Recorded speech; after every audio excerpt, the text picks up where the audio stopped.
Olá pessoal, tudo bem? Hoje no Fala África Voa, eu vou conversar com a doutora Fátima Sampaio Fernandes, uma destacada psicóloga da saúde e psicanalista, atualmente cursando mestrado em psicologia criminal. A doutora Fátima é doutorada em ciências humanas e atua como consultora para a área de psicologia em diversas empresas. Ela é a voz por trás da rubrica Psicologia do Dinheiro da Folha Tributária da AGT desde março de 2022, além de contribuir com sua expertise em psicologia corporativa no jornal Expansão desde março de 2023. Eu sou a Dani Steski e no Fala África Voa de hoje vamos discutir um tema profundamente relevante para a sociedade angolana: o impacto da guerra e do transtorno de estresse pós-traumático, o PTSD, nos veteranos militares e suas famílias. Vamos abordar como o PTSD afeta a dinâmica familiar, os desafios enfrentados por aqueles que cresceram em lares com pais militares e as possíveis abordagens terapêuticas para lidar com essas questões. É uma oportunidade única para entendermos melhor como a guerra, apesar de ter acabado no campo de batalha, ainda persiste em muitos lares e mentes. Seja bem-vinda, Fátima! Boa tarde. Obrigada pelo convite, Daniel. É um prazer imenso tê-la aqui no Fala África Voa e eu já quero começar a conversar com você, sobre como o transtorno de estresse pós-traumático, o PTSD, em ex-militares pode afetar a dinâmica familiar e o desenvolvimento dos filhos. Afeta muito, uma vez que em consultório eu encontro muitas pessoas que quase que começam assim: doutora, o meu pai é militar, ou foi militar, ou era militar. E isso, só esta frase já explica o tipo de parentalidade a que os meus pacientes foram expostos, não é? Então, quando dizem isto, significa que o pai era extremamente rígido, extremamente autoritário, que tratava os filhos como se estivesse em batalha, ou pelo menos no exército, com ordens, sem espaço para poderem falar, exprimir-se, expressar sentimentos e o foco na obediência, não é? Obediência cega àquilo que eles dizem. Claro que este comportamento também tem a ver com fatores como, por exemplo, o machismo. A ideia de que o homem manda e quando manda temos de obedecer. Ou alguns aspectos culturais, não é? Porque nós dizemos muito aqui em Angola que as crianças têm que respeitar os mais velhos e pelo respeito entende-se um certo temor e obediência, mais uma vez, obediência cega, o que traz muitos problemas também, não é?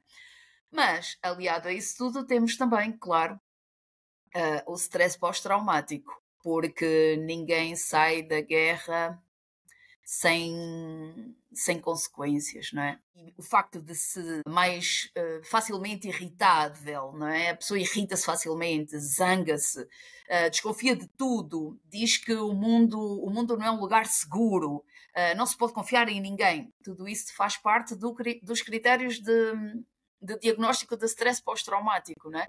Então, não quero que os meus filhos vão para lado nenhum.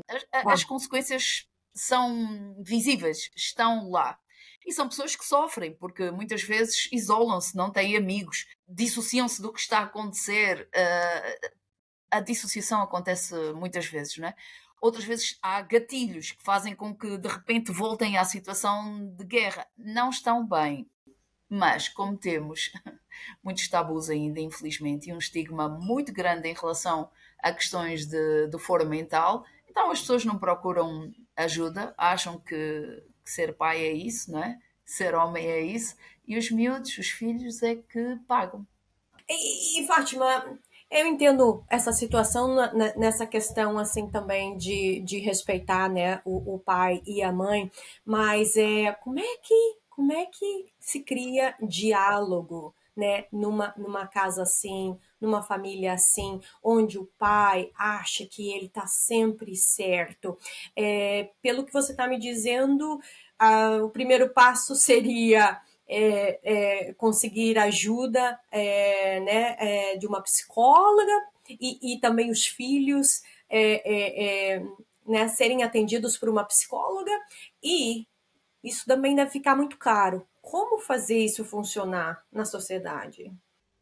Então, eu penso que, porque é verdade, fica muito caro. Porque também é verdade que ninguém vai curar as crianças sem curar os pais. Porque não se pode ajudar uma criança e fazer e acreditar que ela vai ficar bem continuando num ambiente abusivo, por exemplo, não é? Então, a única solução, na minha opinião, ou a melhor solução, e a que nós temos à mão, de facto, é tentar mudar mentalidades. Escrever sobre isso, falar sobre isso, como estamos a fazer aqui. Fazer com que se perceba, cada vez mais pessoas percebam quais são realmente os horrores por detrás de algo como uma noção de que as crianças têm que obedecer a tudo o que os adultos dizem.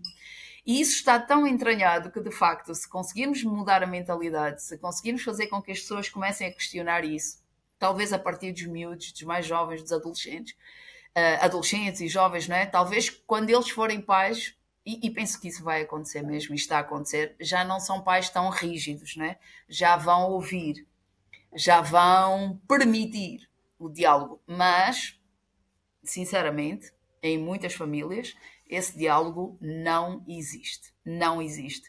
E quando as pessoas vêm a consultório, falam precisamente sobre isso. É impossível dizer alguma coisa. É impossível contradizer o meu pai. Ele está sempre certo. Ele tem sempre razão. Então, temos que mudar mentalidades, porque todos nós somos responsáveis por isso, na verdade, não é? Como, por exemplo, o Dr. Nvunda Toné, ele tem um livro, Educar Sem Bater. E eu sou particularmente defensora de uma educação positiva em que não se bata às crianças.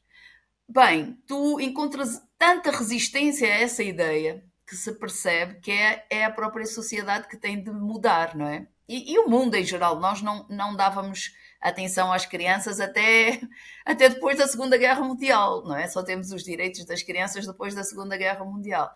Então, aos poucos estamos a começar a ver as crianças, porque nós não as víamos. Elas só tinham de estar caladas, fazer o que mandamos, não chatear muito, etc. E agora começamos a perceber que afinal não só são seres humanos, não é? Como são frágeis e por isso dignos de muita atenção, como, quando não prestamos atenção, criamos adultos depois como nós, cheios de problemas.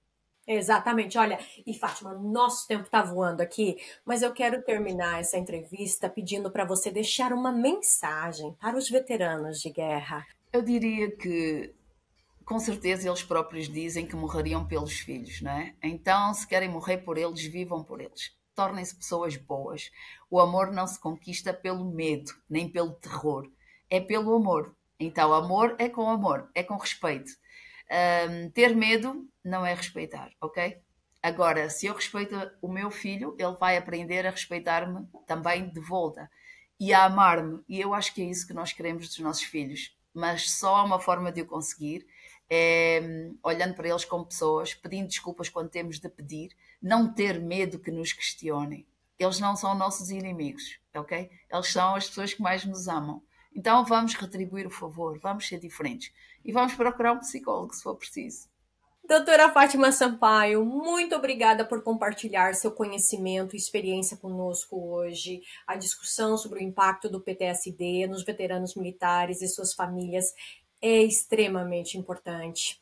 Espero que as abordagens terapêuticas e as estratégias para combater o estigma e quebrar o ciclo de violência mencionadas aqui possam inspirar muitos a buscar ajuda e promover um ambiente mais saudável e acolhedor para todos. Obrigada pela sua participação aqui no Fala África Voa e espero continuar essa conversa no futuro. Obrigada. Aqui é a Dani Steski. Fiquem bem.